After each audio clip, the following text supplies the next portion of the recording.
గోదావరి జలాలపై ఇవాళ సుప్రీంకోర్టులో విచారణ జరగనుంది. పోలవరం, నల్లమల సాగర్, బనకచర్ల ప్రాజెక్టులపై తెలంగాణ అభ్యంతరం తెలుపుతోంది. సుప్రీంకోర్టులో తెలంగాణ ప్రభుత్వం పిటిషన్ వేసింది. పిటిషన్లో 8 మందిని ప్రతివాదులుగా చేర్చింది. తెలంగాణ పిటిషన్ను కొట్టివేయాలంటూ ఏపీ కౌంటర్ పిటిషన్ వేసింది. రాజకీయ కారణాలతోనే కేసు వేశారని ఏపీ ఆరోపిస్తోంది. ఈ పిటిషన్లపై సీజీఐ ధర్మాసనం ఇవాళ విచారణ చేపట్టనుంది.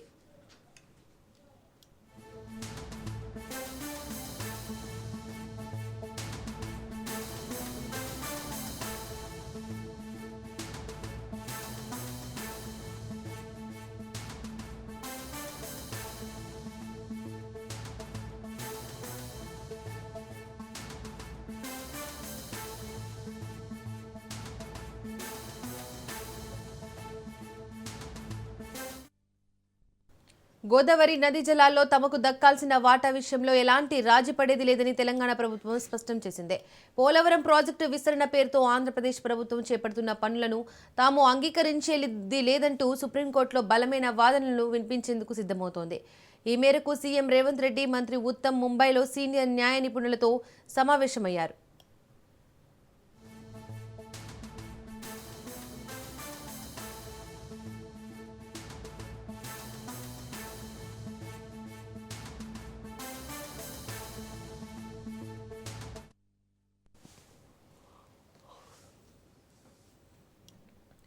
ఆంధ్రప్రదేశ్ ప్రభుత్వం ప్రతిపాదించిన పోలవరం, నల్లమల సాగర్ ప్రాజెక్టుకు వ్యతిరేకించేందుకు న్యాయపరమైన చర్యలను తెలంగాణ ప్రభుత్వం ముమ్మరం చేసింది. ఇందులో భాగంగా సీఎం రేవంత్, మంత్రి ఉత్తమ్ సుప్రీంకోర్టు సీనియర్ న్యాయవాది అభిషేక్ మను సింఘ్వితో భేటీ అయ్యారు. కోర్టులో రాష్ట్రం తరపున సమర్థవంతమైన బలమైన వాదనలు వినిపించాలని వారు న్యాయ నిపుణులను కోరారు. అవసరమైన అన్ని పత్రాలు, ఆధారాలను సిద్ధంగా ఉంచుకోవాలని నీటిపారుదల శాఖ అధికారులను సీఎం కార్యాలయం అప్రమత్తం చేసింది.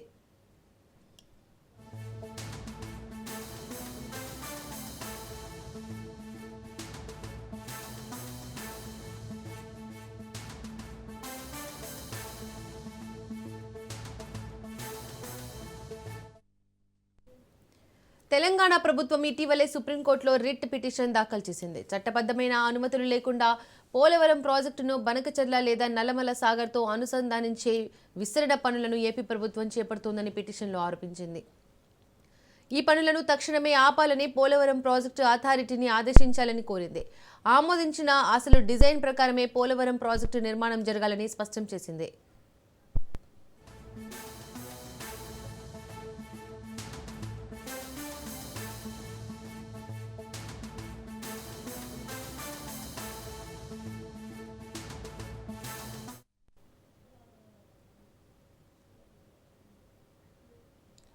తెలంగాణ అభ్యంతరాలను పరిగణలోకి తీసుకోకుండా కేంద్ర ప్రభుత్వం నల్లమల సాగర్ ప్రాజెక్టు నివేదికలను పరిశీలించడాన్ని కూడా పిటిషన్లో తప్పుపట్టింది. కేంద్ర జల సంఘం మార్గదర్శకాలను ఉల్లంఘించి ఏపీ ప్రభుత్వం డీపీఆర్ సిద్ధం చేస్తోందని, ఈ విస్తరణ ప్రాజెక్టులకు పర్యావరణ అనుమతులు, ఆర్థిక సహాయం నిలిపివేయాలని తెలంగాణ ప్రభుత్వం కోరింది.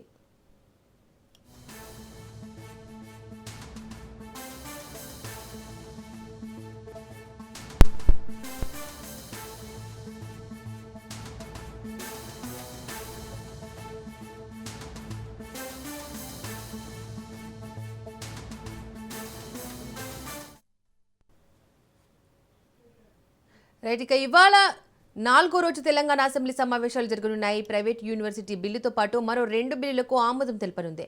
ముఖ్యంగా హిల్డ్ పాలసీపై ఇవాళ ప్రధానంగా చర్చ జరిగే అవకాశాలు ఉన్నట్లు తెలుస్తోంది.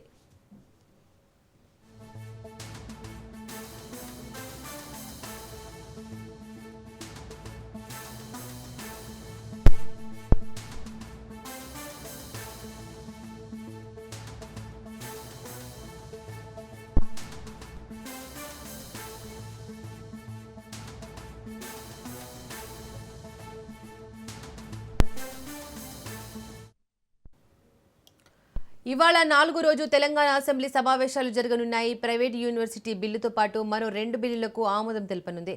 ముఖ్యంగా హిల్డ్ పాలసీపై ఇవాళ ప్రధానంగా చర్చ జరిగే అవకాశం ఉన్నట్లు తెలుస్తోంది.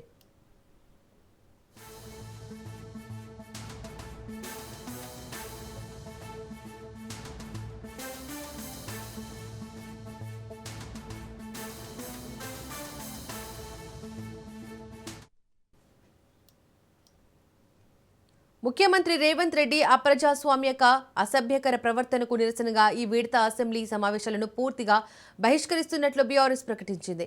ఇందులో భాగంగా నేడు తెలంగాణ భవన్లో అసెంబ్లీకి సమాంతరంగా సమావేశం జరపనుంది. అసెంబ్లీలో జరిగే చర్చలపై బీఆర్ఎస్ నేతలు స్పందించనున్నారు.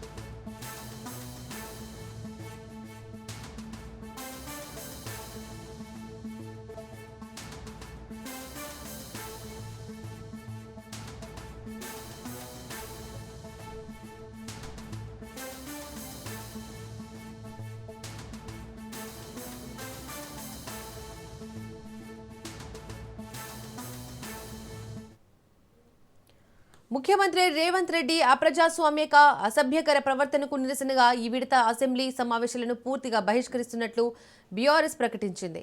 ఇందులో భాగంగా నేడు తెలంగాణ భవన్లో అసెంబ్లీకి సమాంతరంగా సమావేశం జరపనుంది. అసెంబ్లీలో జరిగే చర్చలపై బీఆర్ఎస్ నేతలు స్పందించనున్నారు.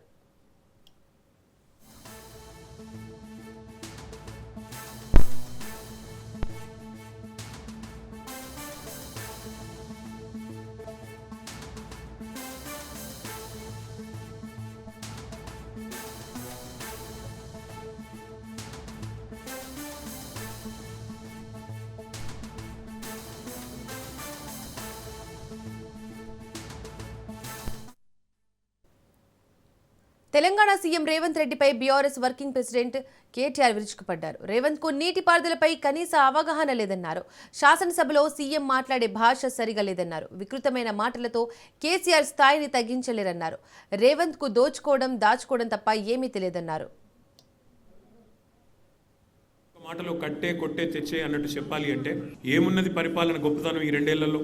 పేల్చివేతలు, కూల్చివేతలు, ఎగవేతలు. మనం ఎన్నో చూసాము చరిత్రలో. చెక్ డ్యాంలను పేల్చేసే చెత్త ప్రభుత్వం బహుశా భారతదేశంలో కాదు, ప్రపంచంలో ఎక్కడ ఉండదు. ఎవరైనా నిర్మాణాలు చేస్తారు, మీరు విధ్వంసం తప్ప మీకేమి తెలియదు.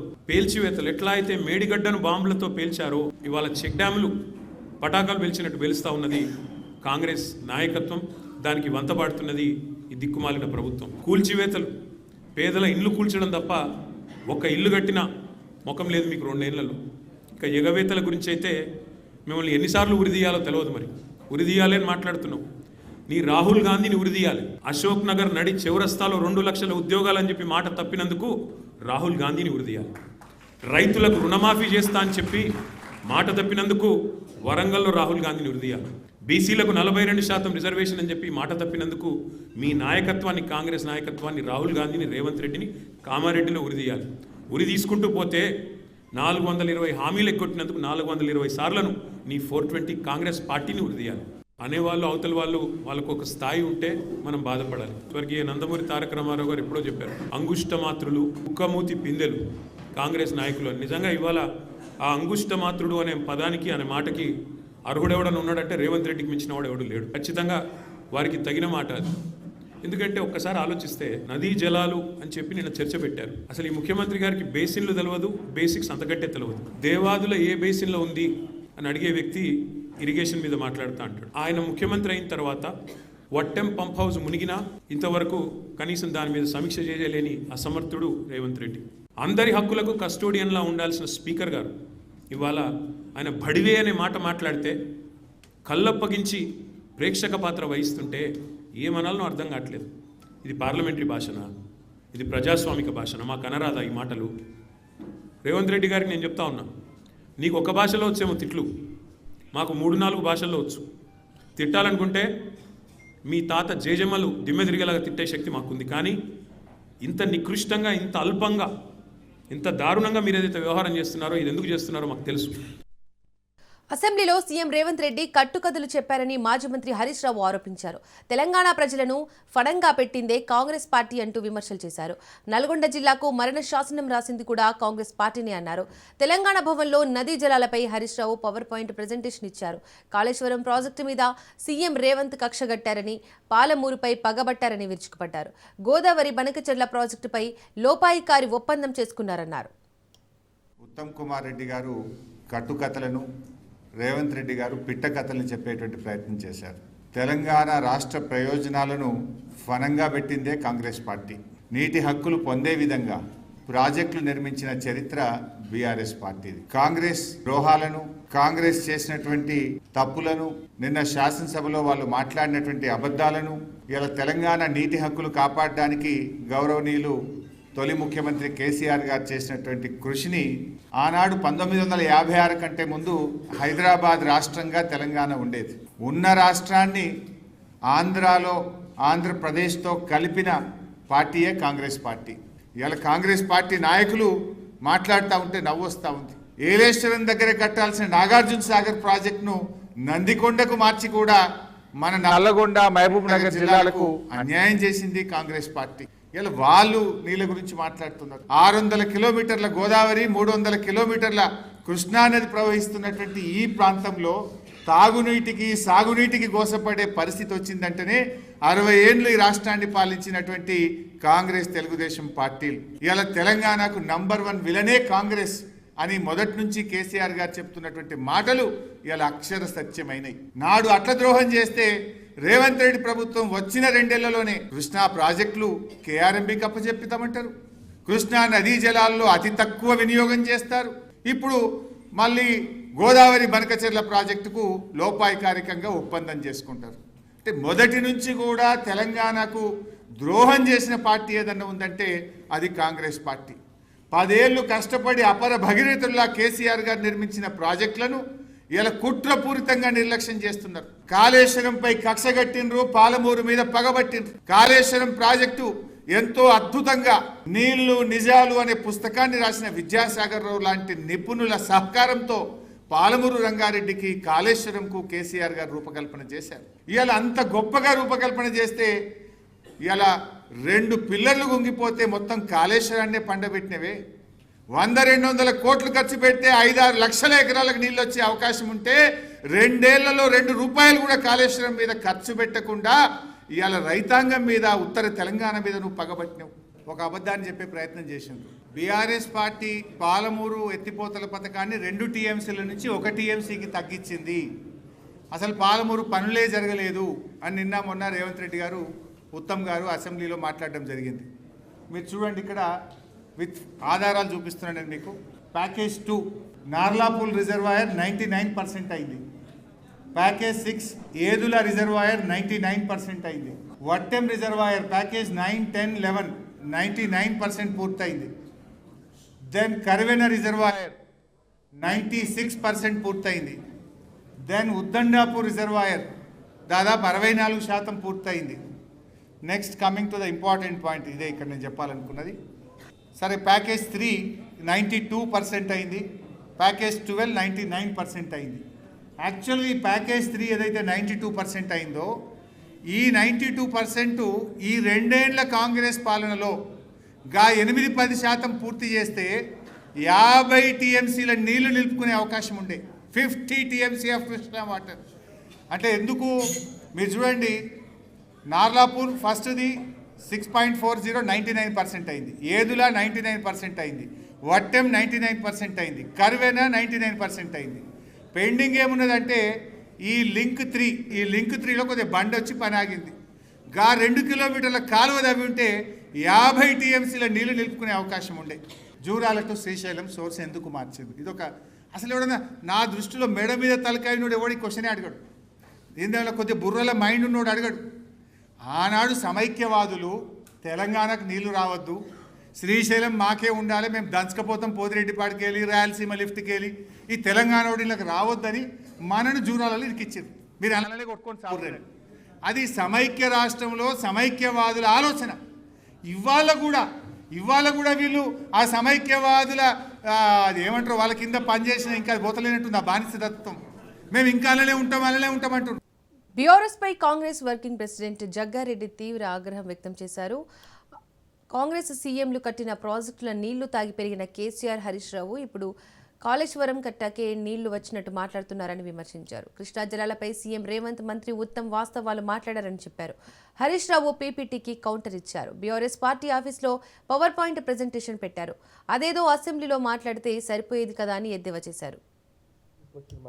ఇది మళ్ళీ స్టార్ట్ చేసి వీళ్ళు రాష్ట్ర విభజన కంటే ముందు తెలంగాణ నీళ్లు ఆంధ్రలో ఎత్తుకపోతుర్రని మీరు ఒక అట్లా జనాలను రెచ్చగొట్టిరు. జనాలు నమ్మిర్రు. రాష్ట్ర విభజనలో అందరు పాల్గొన్నారు. అదే నీళ్ల దోపిడీ అని అన్నందుకే మీరు ఈ తెలంగాణ ప్రజలు మీరు ముఖ్యమంత్రి చేసిర్రు. మీరు వీళ్ళు ముఖ్యమంత్రిని చేసిర్రు. 10 ఏళ్ళు నువ్వు ముఖ్యమంత్రిగా ఉన్నావు. కేసీఆర్ గారు మీరు 10 ఏళ్ళు ముఖ్యమంత్రిగా ఉన్నావు. హరీష్ రావు గారు మీరు ఇరిగేషన్ మినిస్టర్గా మీరు ఉన్నారు.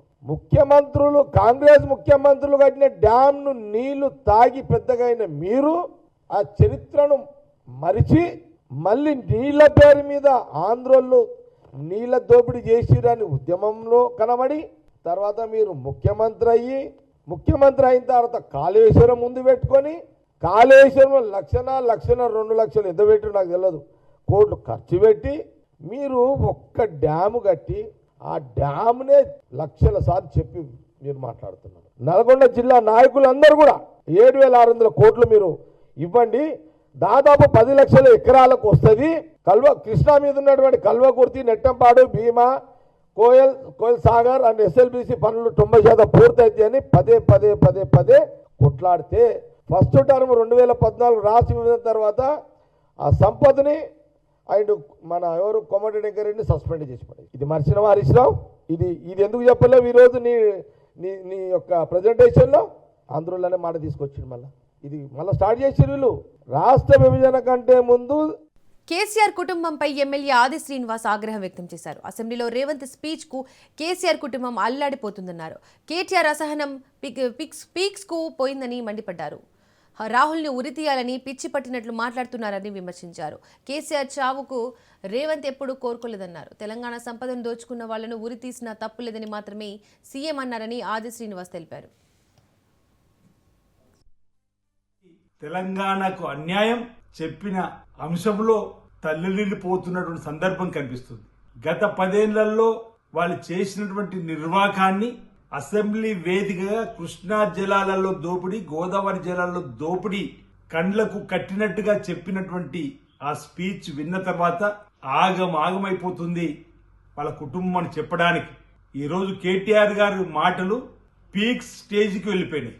ఏం మాట్లాడుతుండో ఈరోజు తెలంగాణ సమానం గమనిస్తున్న వేళ రాహుల్ గాంధీ గారిని ఉరిదీయాలంటున్నాడు. ప్రత్యేక తెలంగాణ రాష్ట్రం ఇచ్చిన శ్రీమతి సోనియా గాంధీ కుమారుడు రాహుల్ గాంధీ గారిని పట్టుకొని ఉరి తీయాలని చెప్పనే స్టేజ్ కి పీక్స్ వెళ్లిపోయినటువంటి సందర్భంలో తెన్నింటి వాసాలు లెక్క పెట్టేటువంటి వారిని తెలంగాణ సమాజం క్షమించదు. గ్రామీణ ప్రాంతాల్లో అదే తిన్నింటి వాసాలు లెక్క పెట్టద్దురా అని చెప్పని పెద్దలు మనకు చెప్తారు శుద్ధులు. వాళ్ళ అసహనం ఎంత పీక్స్ కు వెళ్ళిందో ప్రజలను గమనించవలసింది నేను కోరుతా ఉన్నా. తెలంగాణ అసెంబ్లీ వేదికగా తెలంగాణ ప్రజల సంపదను దోచుకున్న వారిని ఉరిదీసినా తప్పు లేదని సందర్భోచితంగా రేవంత్ రెడ్డి గారి మాటలునే తప్ప వ్యక్తిగతంగా చావును కోరుకెళ్ళోడు రేవంత్ రెడ్డి గారు గమనించండి కేటీఆర్ అని అంటున్నా. కేసీఆర్ గారు ఆసుపత్రి ఉంటూ ముందు వచ్చి మందలించింది గౌరవ ముఖ్యమంత్రి రేవంత్ రెడ్డి గారు కాదా అని అంటున్నా. అసెంబ్లీలో సీఎం రేవంత్ రెడ్డి గారి స్పీచ్. బీఆర్ఎస్ నేతలపై టీడీపీ ఎమ్మెల్యే సోమిరెడ్డి చంద్రమోహన్ రెడ్డి ఆగ్రహం వ్యక్తం చేశారు. 3000 టీఎంసీల గోదావరి జలాలు సముద్రంలో కలుస్తున్నాయన్నారు. బీఆర్ఎస్ నేతలకు కౌంటర్ ఇచ్చేందుకు సీఎం రేవంత్ రెడ్డి కూడా ఏపీ నీళ్లు వాడుకోవద్దనడం సరికాదన్నారు. 3000 టీఎంసీల గోదావరి జలాలు సముద్రంలో కలుస్తున్నాయన్నారు. గోదావరి నీళ్లు average minimum 2000 TMC per annum సంవత్సరానికి సముద్రంలో కలిసిపోతుంది. 3000 కలిసిపోతున్నాయి. 200 టీఎంసీలకి బనకచర్ల ప్రపోజల్ పెడితే ఆ బీఆర్ఎస్ నాయకులు మాట్లాడిన మాటలు ఒక్క బొట్టు హరీష్ రావు గారు మాట్లాడింది ఆంధ్ర వాళ్ళు కన్నా వాడుకుంటే సహించేది లేదు అంటే పాకిస్తాన్ వాళ్ళు కూడా ఆ నీళ్లు తాగి బతకాలనుకుంటామే కానీ మనకు వ్యతిరేకమైన దేశం అని పాకిస్తాన్ వాళ్ళు తాగేదానికి నీళ్ళు లేక చావాలని కోరుకోం. రోజా గారు ఇంటికి వెళ్ళి కేసీఆర్ గారు రాయలసీమ రత్నాల సీమ నేను నా తమ్ముడు కలిసి ఆ సముద్రానికి పోతుండే గోదావరి నీళ్లు, దాన్ని దీనికి వాడతామని సాక్షాత్ మీ మామ చెప్పాడయ్యా హరీష్ రావు గారు, మా స్నేహితుడు కేసీఆర్ గారు, మా థిక్కెస్ట్ ఫ్రెండు. నేను బొజ్జల ఆయన ఒకటేసారి మంత్రులమే, ఒకే మంచం ఒకే కంచం. ఆయన రోజా గారి ఇంటికి వచ్చి ఆ మాట చెప్పి, నువ్వేమో ఆడ ఒక్క పొట్టు అని ఆడ వరదల్లో మేము సస్తుంటే అప్పుడు చెప్పా నేను, ఆ వరదలు వచ్చినప్పుడు మొన్న లాస్ట్ ఇయర్ గోదావరికి, అయ్యా బీఆర్ఎస్ వాళ్ళు బిందులన్న అడ్డం పెట్టండి, కాంగ్రెస్ వాళ్ళు. మాజీ మంత్రి జీవన్ రెడ్డి హాట్ కామెంట్స్ చేశారు. ఎమ్మెల్యే సంజయ్ను ఉద్దేశించి జీవన్ రెడ్డి తీవ్ర స్థాయిలో వ్యాఖ్యలు చేశారు. మాకు ఎవరైనా అడ్డం వస్తే అడ్డంగా నరుకుతామని హెచ్చరించారు. కాంగ్రెస్ పార్టీ జెండా పట్టనోడు నువ్వు ఎవడివిరా బీఫామ్ ఇవ్వడానికి అంటూ ఆగ్రహం వ్యక్తం చేశారు. స్థానిక సంస్థల్లో ఆధిపత్యం చెలాయిస్తే సహించమన్నారు. జగిత్యాల మున్సిపల్పై కాంగ్రెస్ జెండా ఎగురవేస్తామన్నారు. కార్యకర్తల హక్కుల కోసం ఏ త్యాగానికైనా సిద్ధమని జీవన్ రెడ్డి స్పష్టం చేశారు.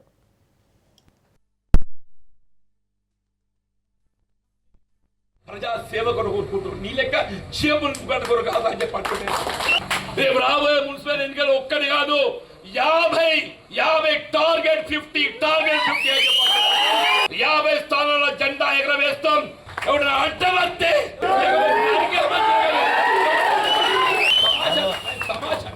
నీ ప్రభుత్వ విధానాలు నచ్చితే మద్దతు చేయి. వెల్కమ్. ప్రభుత్వ విధానం నచ్చితే మద్దతు చేయి. ప్రభుత్వ విధానం నచ్చినాయి కాబట్టి నేను కాంగ్రెస్ పార్టీలో చూస్తాంటే నువ్వెవడివిరా?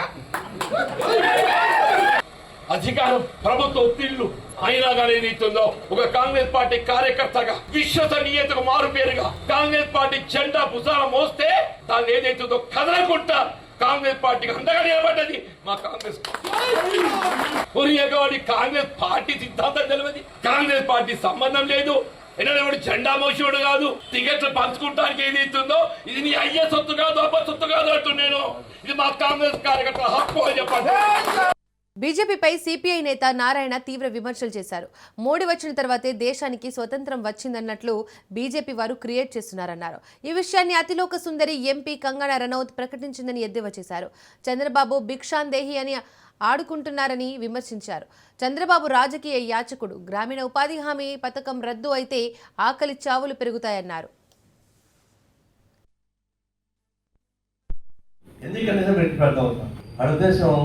స్వాతంత్రం కోసం పోరాటం గాంధీ మహాత్మ పేరు ఒక 20-30 ఏళ్ళ తర్వాత ఈ గాంధీ మహాత్మ దేవుడు అయిపోతాడు, మోడీ కనపడడు. అందువల్ల మోడీ ఉండాలి తప్ప మహాత్మా గాంధీ పేరేంటి, నెహ్రూ పేరేంటి, ఇవన్నీ చరిత్ర ఉండకూడదు. చరిత్ర పనులు తొలగించాలి. వచ్చే జనరేషన్లో మోడీ ఇండియా మోడీ అనేటువంటి ఉద్దేశంతో ఒక దురుద్దేశపూర్వకంగా గ్రామీణ ఉపాధి హామీ పథకంలో గాంధీ పేరు తొలగించారు. గ్రామీణ ఉపాధి పథకంలో విభజన ఉంటే నాకే అభ్యంతరం కాదు, విభజన సెన్సెన్స్ అమెండ్ చేయొచ్చు. కానీ మొత్తం